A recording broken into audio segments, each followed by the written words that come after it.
afternoon, everybody. Just Wednesday, the 28th of April, and I'm off on an adventure. Not really. I'm off to go and have a meeting with one of my my financial advisors that deals with my pension, because who doesn't love a little bit of gambling with your future years? But yeah, this is funnily enough, this is probably one of my. It probably is actually, unless it gets picked up. Well, unless it doesn't get picked up, I guess, for that matter. This is my last ride on this bike. Yeah, I don't know what to say really. It's it kind of all got sorted pretty quick. I haven't sold it, but we have every intention of selling it.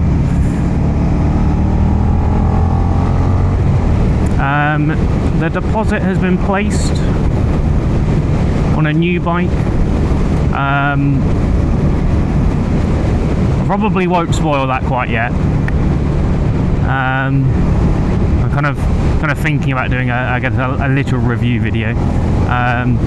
It's been mentioned a few times. People can probably figure it out. But yeah, I went up to Birmingham a couple of weeks ago. Not strictly speaking intentionally. Me and Mum went to go and watch the rugby in Northampton, and I said, "Hello, Mother. Should we leave a little bit early so I can go and look at this bike?" She went, "Yeah, all right then." Mum likes bikes. I don't think she'll ever ride one, but she likes and appreciates them, so she was more than happy to oblige. So I went and had a look. It's very nice, sweet as. Basically done no miles for an older bike, 2008. It's done like 6,000 miles. Pristine. A couple of dodgy stickers on it that just look really tacky that I need to get rid of, and they might even remove them for me if I ask very nicely. But we'll have to see. Stopped in a really shit place. Let's just deal with this one before I start rambling again.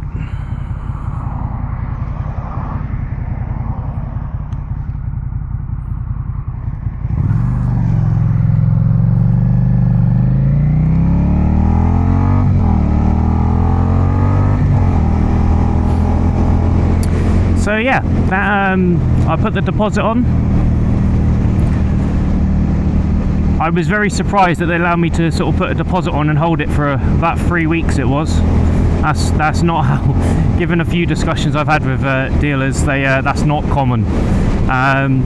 But once I've done a bit of research, it's been sitting there for a while. I don't know why. I'm hoping it's nothing untoward. I'm just hoping that someone's gone, for that bike, maybe a bit too much. I think it's fair.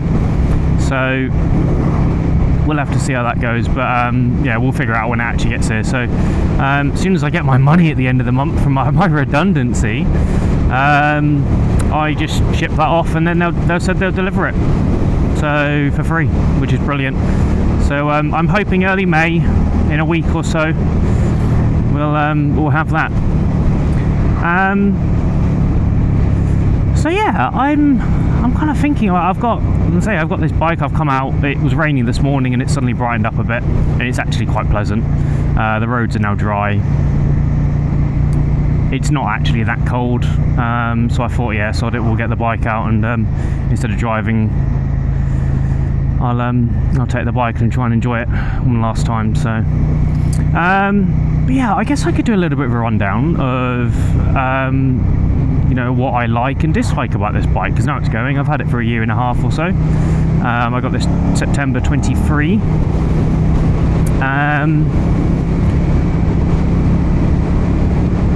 You know, so I've done what, 6,100 miles on it over the year and a half, which I'd say is pretty good going. You know, my insurance and the finance was down for 6,000 miles a year, 7,000 miles a year, and I've not really scratched the surface on that. So I think year one we did quite a bit. We were on about 4,500, 5,000, and over the winter and the bit that I've done this year, I've only done another sort of 1,000 and a half really, so,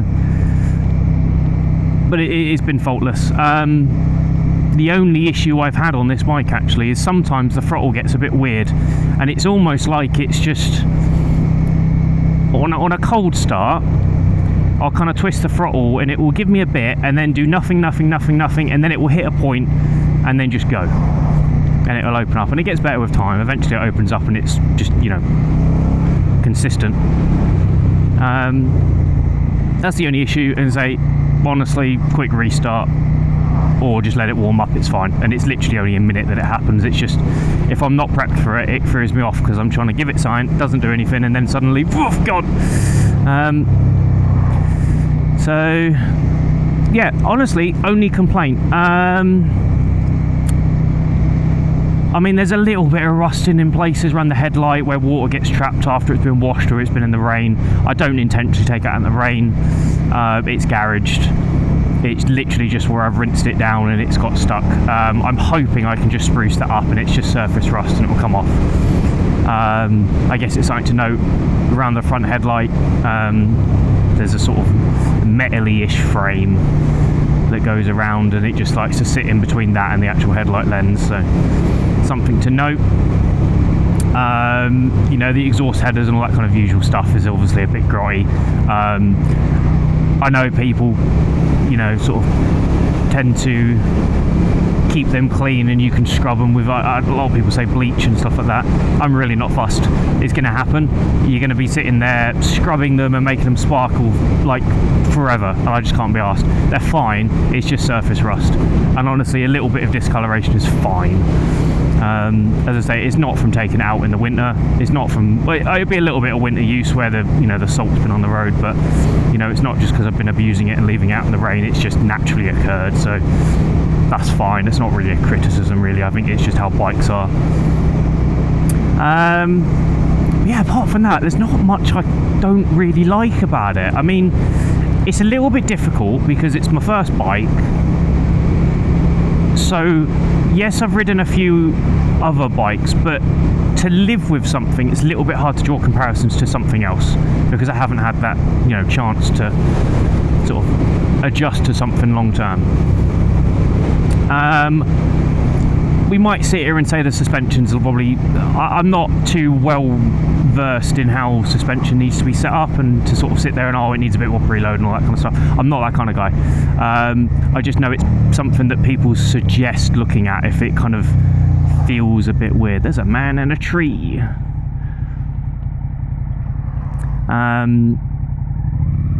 So yeah, it might be something that people have sorted out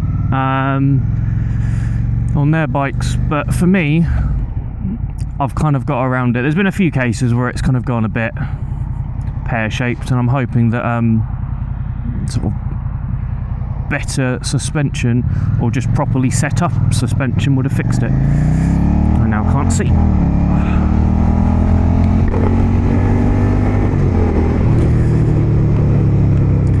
So yeah, this is what it is. Apart from that, right, steering's quite light. It's really flickable. I can actually sit here and do that kind of stuff. Other bikes, I think the weight's probably a little bit more distributed in my favour, and I can get it to do what it wants a bit better, and I feel a bit more comfortable. I don't think there's something inherently wrong with this bike. It feels fine. And so the throttle is fine, obviously, apart from the little issue that I've already mentioned. It's nice and sort of linear, and it doesn't, you know, it needed a bit of adjustment out of the box as such, just to tie it into where I want it. There was quite a bit of slack, but that's just usual stuff, isn't it? Probably come down to maintenance. It's going to ease off a bit, but it's not too snatchy. It's nice and progressive. I mean, that kind of ties in with the engine really, because the engine's just kind of torque all the way through. I'll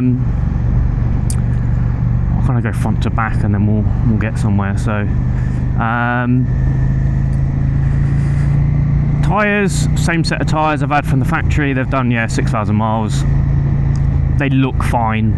I think they're on Dunlop Road Smart something, but they've been all right. I can't complain. I'm not sitting here looking for, like, you know, cornering speed and all that kind of stuff. I just want a nice, safe, reliable tyre that I can trust, and yes, I can trust it. You know, I've never got in a situation, yes, in the damp I felt it kick out a little bit, but that's down to me, honestly, more than the tyres, because, you know, tyres are only going to go so far if you're sitting there being a twat in the rain. The dash is fine. I now know that dash has been on many other bikes before this one. I think I saw a GSX F1000 that had the same dash, and I was like, oh, GSX F1000, nice, you know, big 1000cc sports tourer. And then I see it had the same dash, and I was like, actually, no, I can't do that now. I can't have the same dash on two bikes like that. But it's fine. It's clear in the day, it's clear at night.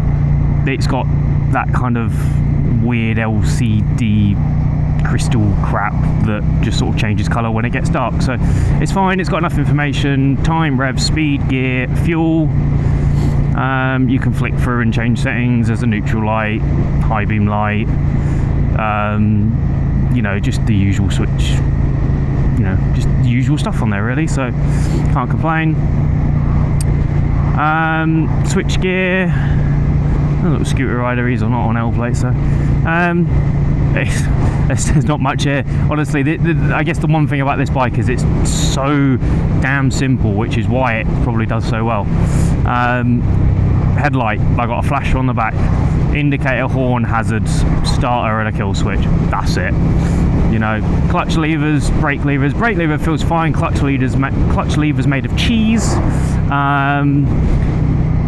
Yeah, I mean, you know, get some aftermarkets if that really bothers you. Mirrors, wank. I hate them. I think they look awful, and they're just a pain, and they all come loose. And honestly, I just kind of put them in a rough position where I can just about see, and then that's it. I locked them in place because they were faffing around too much.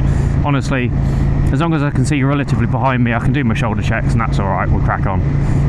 But yeah, apart from that, they're wank. Don't like them. They look awful. Functionally, bleh. Tank holds about, well, I get about 150 miles to a tank when it's full. It's about 15 litres ish, give or take.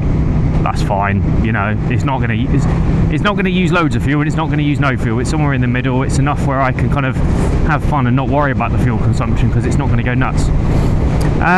Right, engine, fucking phenomenal. I love it. I really do like it.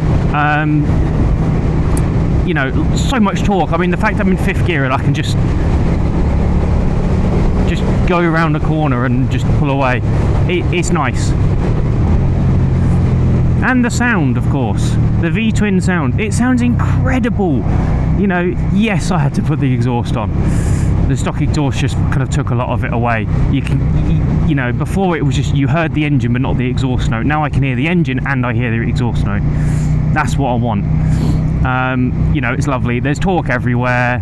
It runs out a bit top end. Yes, I'm not keeping up with anything that's like moderately quick. It's not a quick bike, but for me, you know, for someone who just passed a test, fine.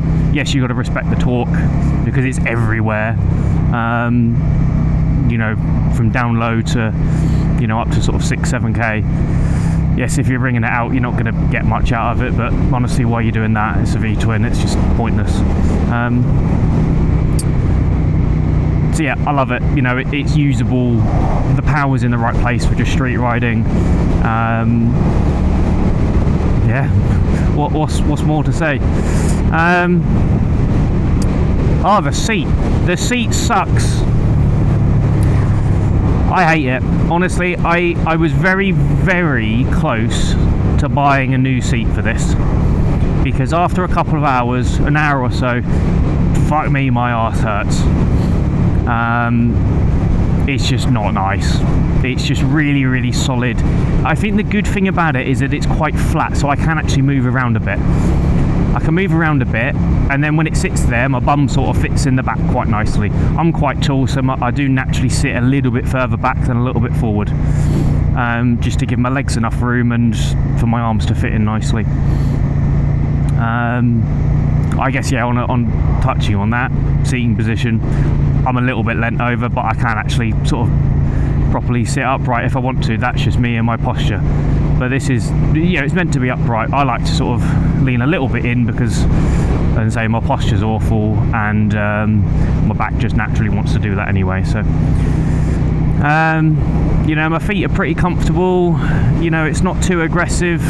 They're a little bit bent. You know, I'm 6'1", I can flat foot the bike really easily. You know, people, you know, you can get them lowered if you are really, really short, but honestly, I think for most people it's absolutely fine. Bit of performance.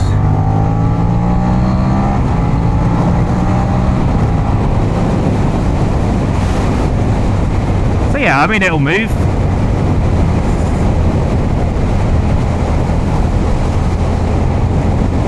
You know, you can't, it's more than enough power. You're beating most people off the line, you know, and if you want to overtake, you can. You just get on with it. So, you know, for me, it's enough power just to do what I need to do.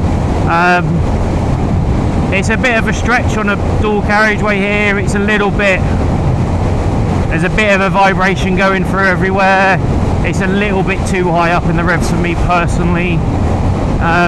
But at least you've still got, you know, the torque to, even, you know, in 6th gear, just to get out of the way, you know, and then you can obviously still downshift. But hey, this bike really is not built for this kind of riding. You know, I'm not being funny. I'm doing, the speedo's not accurate. I'm not doing 70. It's probably about 67, 68. This sucks. You know, there is no there is no wind protection at all. There is nothing on my legs, nothing on my hands, nothing to stop anything from hitting my chest and head. So, yeah, it's just not nice. It's not fun. It's a case of I will always try and avoid it. If I wasn't in a rush to be somewhere today, I'd be going a much nicer way. Maybe we'll do that on the way home, but this ain't fun.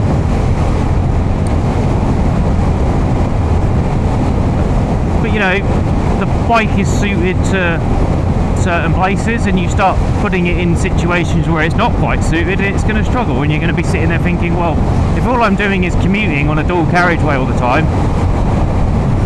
yeah, different bike, honestly. If you want to prat around and go around towns and have, you know, a bit of a fly around the B roads at sort of, you know, relatively sensible speeds, yeah, it's fine. It's perfect for that, even, you know.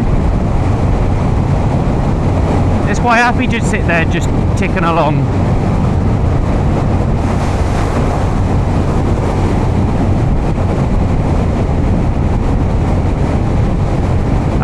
The maintenance wasn't too bad. I don't do my own maintenance on any vehicle I have. I can't be asked. I could do it, especially on a bike.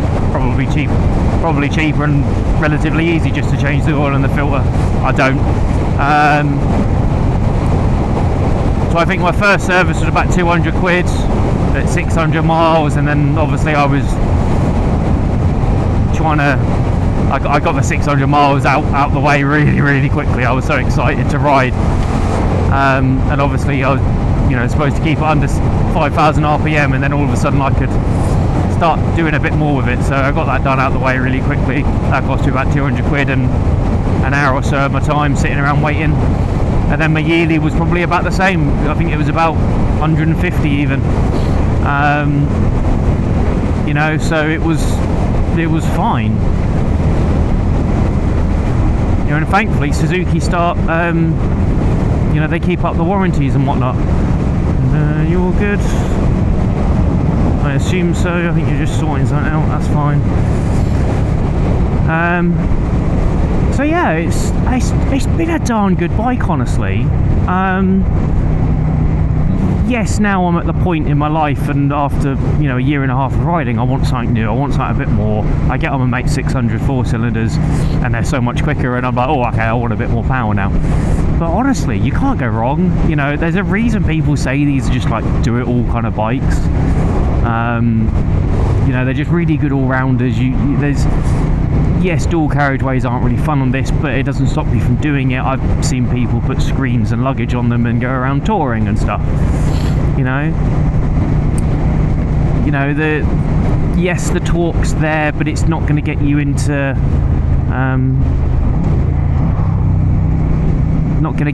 trouble.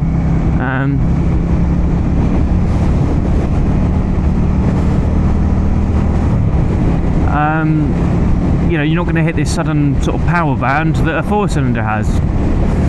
You know, so it's kind of, honestly, for someone first riding, it's really good because it teaches you to respect the torch, but then it's not going to put you into something, you know, silly down the line where it's suddenly going to run away from you. What you get right down low is all you're ever going to get, basically.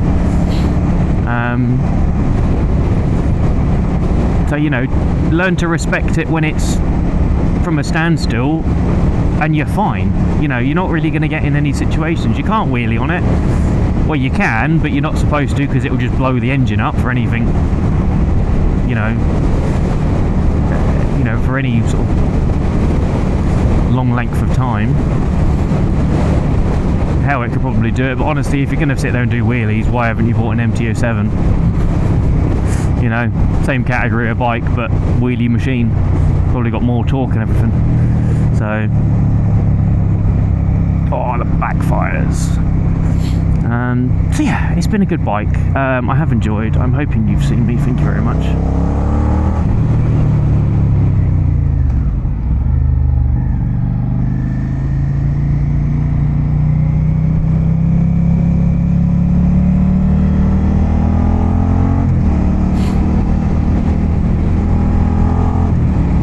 So yeah, this bike's been really good.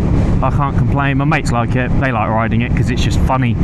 You know, it's loud and aggressive, and it's just got their different riding characteristics compared to what they've got. You know, and I'm pretty much the same. It's just a different bike. It might not be for me now going forward, but it's just a different bike, and that doesn't mean I haven't enjoyed it. So, yeah. So we'll have to see. But yeah, new bike comes in a week or so, hopefully. Obviously got to pay for that when my money comes through, and then I'll send it over, so fingers crossed. But yeah, we'll I think we'll leave it at that. I'm almost where I need to be. So yeah, I'll try and get something out soonish, just to fill the tide between me and well, today and then getting my new bike, and then yeah, it'll be roll on the big reveal, so fingers crossed. But anyways, I will see you all in the next one. Thank you very much for watching, and ciao ciao.